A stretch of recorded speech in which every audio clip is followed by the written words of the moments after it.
Giants survive 6-5 in 10. Joe Rizzo on the call right here on the Sports Leader. Back here with JD and Krug, in for Murph and Marcus. And as promised, time to go out to speak with Susan Slusser, sponsored by River Islands. Come home to River Islands in Lathrop and discover the San Joaquin River lifestyle with its lakes, parks, and schools. Start your tour today at riverislands.com. And also sponsored by Bigelow Tea.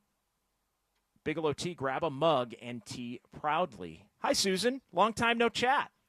Hi, guys. How are you? Good morning. Doing well. I'm bouncing around a little bit this week. Obviously, you come on each show, so it's great to speak with you again. And we'll start here. Wow. How badly did the Giants need to find a way to hang on and win that game last night?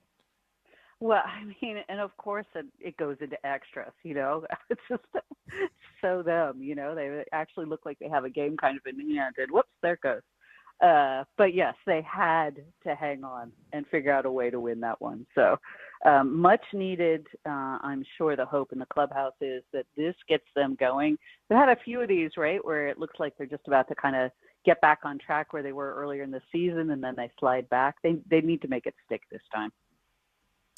I was very impressed by the resiliency of Doval last night. I mean, he could have folded up his tent. And I like that Melvin sent him back out there for the 10th because he was the right pitcher in that situation when you needed a strikeout. He's got the strikeout stuff. I thought it was a great vote of confidence, and it was great to see him succeed. I think every reliever, when they've given up a game-tying hit, home run, whatever, wants to be the one to kind of clean things up, especially in this scenario now, right? Now that we've got the placed runner at second and extra innings, if you go back out there, he was told if this keeps going, you're back out there. And he was like, yes, because he knows he's got a good shot to be doing that with a lead with the placed runner. And he wasn't going to let it go away this time. Melvin said something about the look in his eyes was kind of all he really needed to know. That's a great sign too. So, almost all of this really bad stretch has been on the offense, as it has been all year, anytime they really struggle. But the bullpen has been a little more leaky, which of course they have been. They've been asked to hold, tiny leads all year long, and they've got to be exhausted by this point. There is no team that is looking forward to this month's All-Star break, I think, more than the Giants. And you look at also Doval moving forward, doesn't it also just his ability to come right back? Like now you don't, in a way, need to worry about that next save opportunity, right? I mean, because when closers have a tendency to struggle, there always kind of is that cloak of, well, you blow one, are you going to blow the next one? We've seen that with Doval where it kind of snowballs into something a little bit more lengthy. He kind of snuffs that out right away too. Yeah, I'm sure that's a little bit in the back of, Melvin and JP Martinez's mind is, and also you haven't used another arm. I mean, they really didn't have a lot of options at that point anyway, but he was definitely their best option for so many reasons. It was great that he got that done, including just surely what they're going to have available tonight. One of the moves that was made in the last 24 hours, Seymour's back at AAA, and Mason Black was recalled. And I really liked what I saw of Seymour's arsenal. I mean, he's got great stuff. There's no question about it. He's a big kid, broad shoulders, great fastball. But man, he gave up a few bombs, and the last one you could see him on the mound, his discontent. What are you hearing about what the Giants thought of Seymour's cup of coffee? Well, he was there for exactly kind of what we saw. He was there for a little extra depth, extra arm. I like guys getting their feet wet this way. It used to be a little bit more of a trend. I think the Giants are clearly going back to that. Get your young starters a little bit of time in the bullpen, even if that's the way. The stuff is great. He looked fantastic all spring. Very smart guy. The stuff's there. At some point in the not too distant future, the Giants rotation will have two guys named Carson in it, and he will be one of them. And he is, they're both, him and Carson Wissenhunt. They're both true talents. Barring, of course, assuming full health and neither one gets traded or anything like that. They're both guys whose whose names get asked about by a lot of teams when they're talking to the Giants. Do you get the sense that Hayden Birdsong would make his next start after the struggles with the command and really the last 3 starts? They could skip his spot, I guess, the final weekend, and he'd only need to pitch one more game between now and the break, but it's that spot on Sunday because they don't have the off day. Do you get the sense they stick with Birdsong or maybe look to get somebody else for that one start against the A's? I think he probably gets it. I have not heard otherwise. I personally, I don't hate the idea of getting him a little extra rest somewhere. However you do it, this is his first longest real big stretch starting in the big leagues. That's tough. And he seems like he's running into the command problems a little bit later in the outings. He might just be a little bit tired. There might be a little bit of, mental stress, strain, pressure. Look, the pitchers have been feeling this pressure constantly with the offense not doing much too. And when you're a young starter in your first full time in the rotation, yeah, I mean, that's rough. He did start the season in the bullpen, so I don't think it's necessarily mileage in the arm, but it is, the grind, just the sheer grind of all of this. I think he could use a little bit of a break. So however they can get him, maybe just skip him once. I'm all for that. I love Hayden Birdsong as a pitcher. I hope that I certainly don't think he's in trouble of losing his rotation spot anytime soon, but extra rest would, I think, be great for him. I like the way Buster gave Melvin the vote of confidence by extending him. I thought that was a smart move. And I'm a big fan of the Devers move.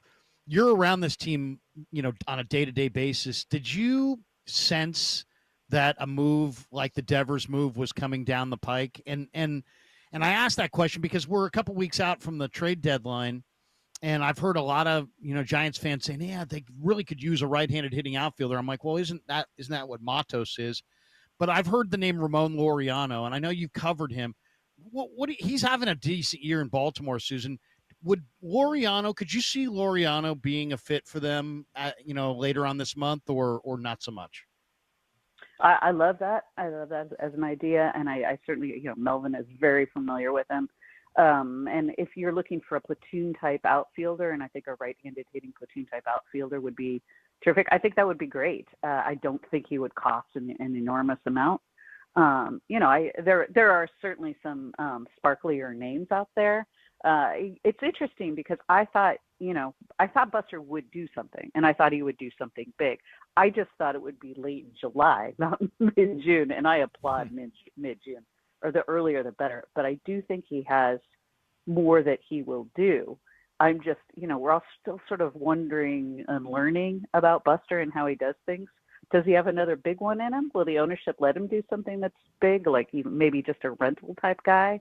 Or will it be something smaller where you're more kind of patching smaller holes? And they've got a few. He's not done. I think Ramon Laureano would be a very nice fit. But yeah, Matos was supposed to be that guy. He just hasn't. He needs to figure it out kind of the way that Elliot Ramos finally had. Ramos kept coming up year after year, not doing much, getting a little bit hot and then cooling off or sitting on the bench and then going back down. And you kind of start to wonder, much like we've seen with Luciano, is he ever going to make it? Matos is kind of in that spot. He needs to find whatever it is that Elliot Ramos found that made him believe, I am a big leaguer, I'm going to stay, and I'm going to make some impact for this team. He's got that in him. I'm just not sure that this is the year the Giants are going to try to figure out if it's now. Susan Slusser joining us here on the Sports Leader. Susan, what was your take on Melvin having the option picked up for 2026? I think if this is something, if it had happened a couple of weeks ago, nobody would have even raised an eye at all. Obviously, Melvin's track record kind of speaks for itself, but more so, Buster Posey's quote really kind of taking the blame for the struggles and trying to maybe take the pressure off of Melvin, the coaching staff, and maybe put a little bit more onus on the players as well to have to come through here. Yeah, it's funny. I talked to Buster the day before about the coaches and about the base running. Is there any possible changes at any coaching spots, base coaches or hitting coaches? The team's in a rut. Sometimes the coaches take the blame. I think Buster is very much right in saying, no, this is on me. The roster is on me. But when I talked to him, he was very much like, this coaching staff is intact, it's staying. And then he doubled down the next day by, picking up Melvin's option. That's not to say the coaching staff doesn't have some changes in the offseason. We know now, one of the things we know with Buster is he really, really values cohesion. So never really thought that was going to be a possibility mid-season. Picking up someone's option is not, there are no guarantees, even if you pick up an option beyond you will be getting this money. We've certainly seen managerial changes with guys who are mid-contract. But I have thought throughout that Buster and Melvin are on such the same page. They've got such similar backgrounds. I think they think about things really the same way. Every time we asked either one of them a question about a player or a potential roster decision, the answers are so similar, and they really just echo each other, not in a we've rehearsed this beforehand way, in a this is how I think about it, and then the other one just always seems to think, but former catchers, very similar. So I think this is a really good match between a top baseball executive and a manager, and Buster clearly values that. Susan Kruko mentioned during the Marlins series on one of the broadcasts that, the Giants just can't keep letting Elliot Ramos get drilled over and over and over again. They got to do something about it. What do you think? I mean, this is the game. The players police the game. It's one of the things I love about this game. Do the Giants need to do anything more to, protect or react to the way Ramos is being dealt with from opposing pitchers? What do you think? Well, I did like that Birdsong came out the very next day, drills the number 3 hitter. It was pretty clear, and then warnings issued to both sides. That's kind of the way you handle it now. The olden days, that would have been probably a free-for-all. That entire game probably would have been guys getting drilled left and right. Too much money with these players now to let that happen. So there's not the ability to police the game is not quite what it was. But I do think we will see more of that if it continues to happen. And certainly, I think the umpires will be aware. And I know that the Giants coaches and Melvin are letting umpiring crews know, like, look, this is going on. You got to keep an eye out for this. So I don't. That might be the best way altogether, is to have some umpires who are going like, hey, look, it's clear what's happening here. We're going to keep a pretty tight rein on this. Susan, thanks a lot for the time again. We really appreciate it, and enjoy the weekend, whether you're going to be working or not. I don't know, but I assume you might be, and so enjoy it. Sacramento bound. All right. Enjoy the heat. Should be. Yeah, enjoy it and stay cool. I'll try. Thanks, guys. Thanks, Susan. All right, Susan Slusser joining us here on the Sports Leader. Yeah, a lot of perspective, and Melvin does definitely feel like a Posey guy for sure.